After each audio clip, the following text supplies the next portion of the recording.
Good morning children. গতদিন আমরা পড়েছিলাম গল্প মুন্সি, ঠিক আছে?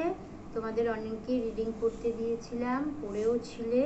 আরও ভালো করে পড়তে হবে, অনেকেরই অনেক জায়গায় আটকাচ্ছে।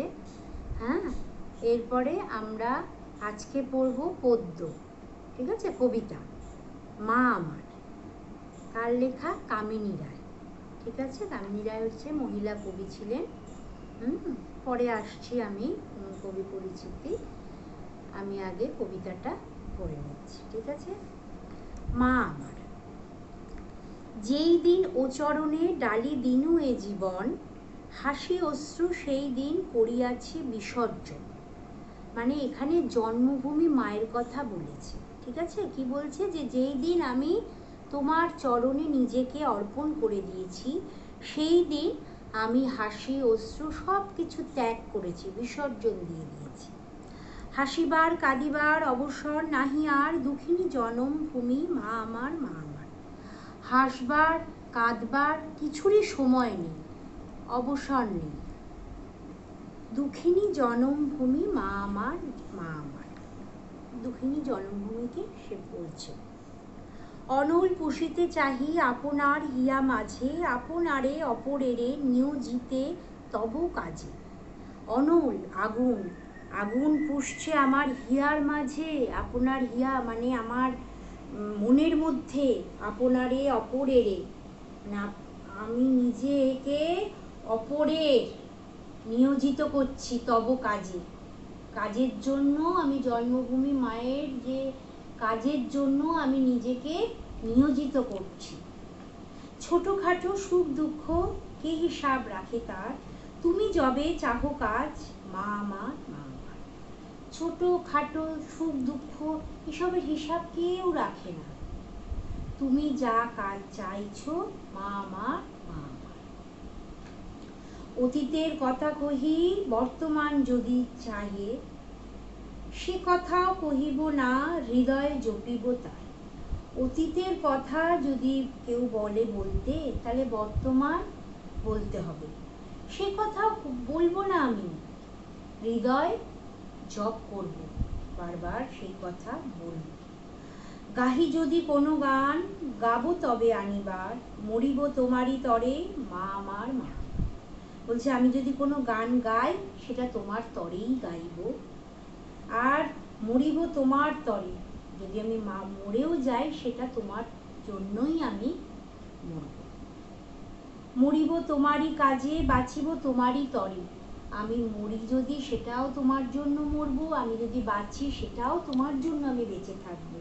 নহিলে বিষাদময় এ জীবন কে বা ধরে, এই দুঃখময় জীবন কে ধরবে? যতদিনে না ঘুচিবে তোমার কলঙ্ক ভার, যতদিন তোমার কলঙ্ক ভার ঘুচবে না, থাক প্রাণ যাক প্রাণ মা আমার, মা আমার। মানে আমার প্রাণ থাক বা না থাক, সেটা যাই হোক, সেটাতে আমি মা আমার, মা আমার। মানে মাকে সে বলছে যে থাক প্রাণ যাক প্রাণ, যাই হোক আমি তোমার চরণে আমি নিজেকে অর্পণ করেছি। মানে কবির মূল বক্তব্য হচ্ছে জন্মভূমি, জন্মভূমিতে নিজেকে অর্পণ করে দেওয়া। তার হাসবার সময় নেই, কাঁদবার সময় নেই, কিচ্ছু নেই।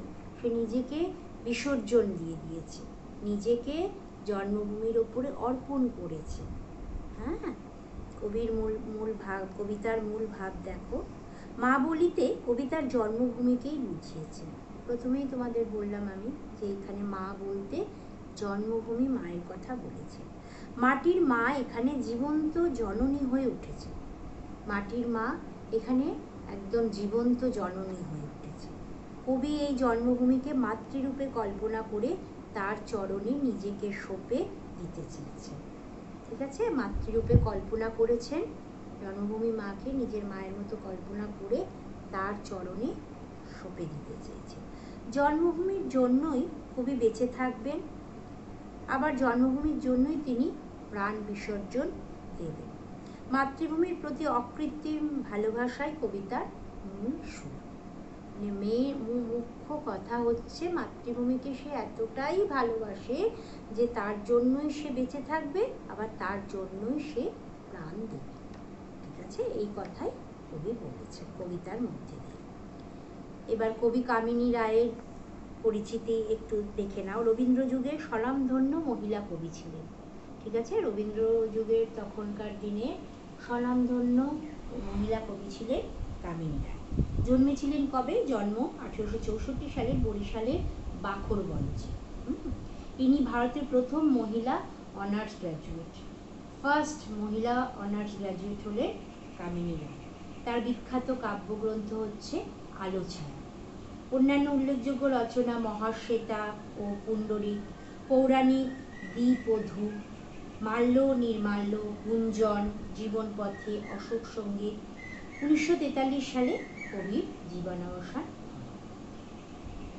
ঠিক আছে, এই হচ্ছে কবি পরিচিতি। তোমরা কবিতাটা খুব ভালো করে পড়বে, মুখস্থ করবে, পড়ে সঠিক উত্তর আর শূন্যস্থানটা কপিতে করে রাখবে।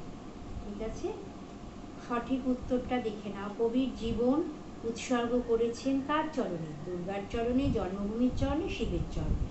অটোমেটিক আমি যেটা পড়ালাম, জন্মভূমির চরণে। কবি বিসর্জন দিয়েছেন অশ্রু হাসি, অশ্রু হাসি, হাসি অশ্রু। কবি কি বিসর্জন দিয়েছেন? হাসি আর অশ্রু, কান্না আর কি যেটা। কবি অনল পুষতে চেয়েছেন কোথায়? হিয়া মাঝে, বুকের মাঝে, প্রাণের মাঝে। বুকের হিয়ার মাঝে। কবি গান গাইবেন শুধু মায়ের তরে, নিজের তরে, পরের তরে। মায়ের তরে, জন্মভূমি মায়ের তরে। ঠিক আছে, আর শূন্যস্থানটা নিজেরাই করবে, কারণ কবিতাটা সবার আগে মুখস্থ করতে হবে। কবিতা মুখস্থ করে নিজেরা বাড়ির খাতায়, যেটা rough copy, class work no class work copy, rough কপিতে লিখবে, মুখস্থ করে লিখে নিজেরা কারেকশন করবে, তাহলে ভুলটা নিজেরা ধরতে পারবে। ঠিক আছে, তারপরে আমি যেদিন জমা দিতে বলবো সেদিন তোমরা জমা দিবে সঠিক উত্তর আর শূন্যস্থান। ঠিক আছে, আশা করি কারোর বুঝতে অসুবিধা নেই।